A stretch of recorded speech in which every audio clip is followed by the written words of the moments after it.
ხელოვნური შარდის მუშტის შექმნა რობოტული ქირურგიით არის ერთ-ერთი უდიდესი გამოწვევა დღეს მსოფლიოში. კერძოდ, რა საჭირო არის ხელოვნური შარდის მუშტი? მოდი აქედან დავიწყოთ. ხელოვნური შარდის მუშტი საჭირო არის მაშინ, როდესაც ადამიანი კარგავს შარდის მუშტს რაღაცა გარკვეული კონკრეტული მიზეზების გამო.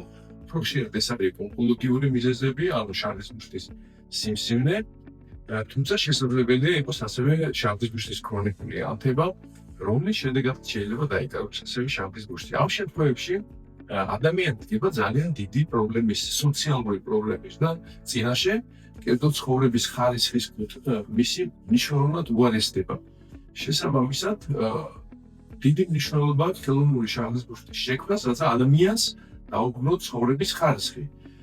მათ შორის ონკოლოგიურ პაციენტებს, მათ შორის იმ პაციენტებს, ვინც შარდის მუშტი დაკარგა სიმსივნის გამო. რობოტული ქირურგიის განვითარებამდე ხელოვნური შარდის მუშტი იქმნებოდა ძირითადში ღია წესით. ღია ქირურგია ძალიან კარგი საშუალებაა ჩვენ ასეულობით გაკეთებული, მაგრამ ის გარკვეულ დიდ გართულებებთან არის დაკავშირებული. კერძოდ, ერთი პრობლემა არის ეს ჭრილობა, რომელიც ღია ქირურგია სჭირდება იმისთვის, რომ შეიქმნას ხელოვნური შარდის მუშტი.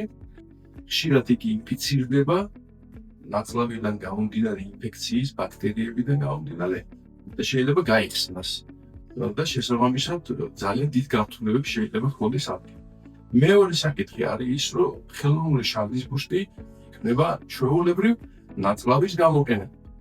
და როდესაც ღია წესით ხორციელდება ოპერაცია ხელოვნური შარდის მუშტის შექმნის, ნაწლავი დიდი ხნის განმავლობაში არის ექსპოზირებული, ანუ გახსნილი ჭრილობა არის, ნაწლავი არის ჰაერთან შეხებაში, ნაწლავი ასე ვთქვათ, გარკვეული ტრავმირება მიმდინარეობს ღია ქირურგიისას, იმ კავების გამოყენებით, რომელიც ღია ქირურგიაშია, შესაბამისად, მეორე საკითხია, დიდი გართულებების შესაძლებელია დადგეს ნაწლავური პრობლემების გამო, გაუვალობა, ნაწლავის შეუხორციელობა და ასე შემდეგ.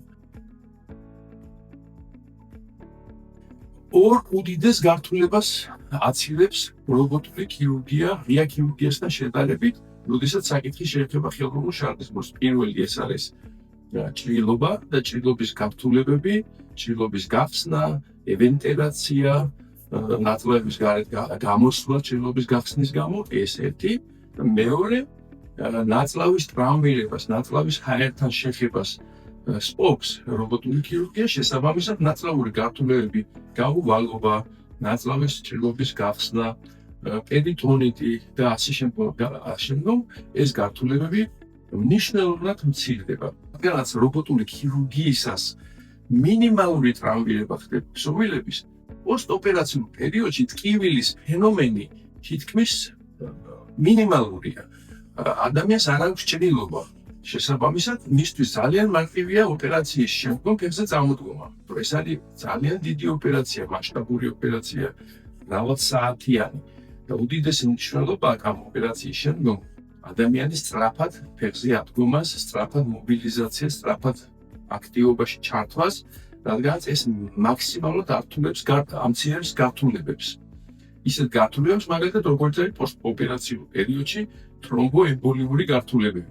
იმ ცენტრებშიც კი მრავალ ცენტრში, სადაც რობოტული ქირურგია ხელმისაწვდომია, ლაპარაკი არა საქართველოზე და არა კავკასიაზე, იმიტომ რომ საქართველოსა და კავკასიაში რობოტული ქირურგია ხელმისაწვდომი ჯერჯერობით ფართოდ ხელმისაწვდომი მხოლოდ ჩვენს კლინიკაშია.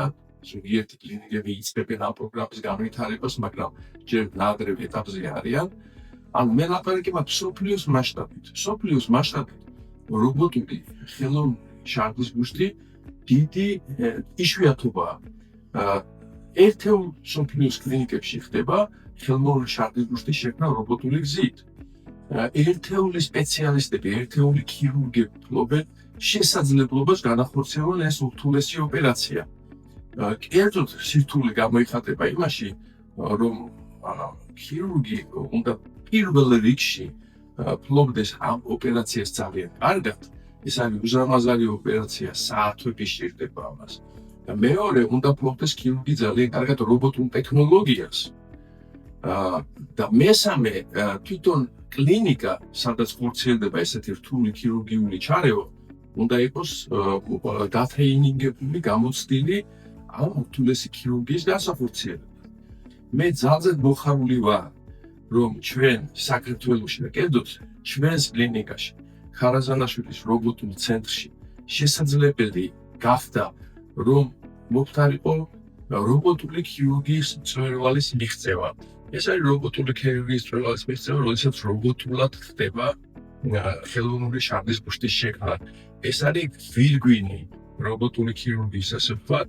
ეს არის ძალიან სასიხარულო სიახლე ქართველი მოსახლეობისთვის, კავკასიელი მოსახლეობისთვის და ჩვენი მრავალრიცხოვანი სამეზობლოსთვის, სხვადასხვა ქვეყნებისთვის, საიდანაც პაციენტები ხშირად გვეწვევიან ხოლმე.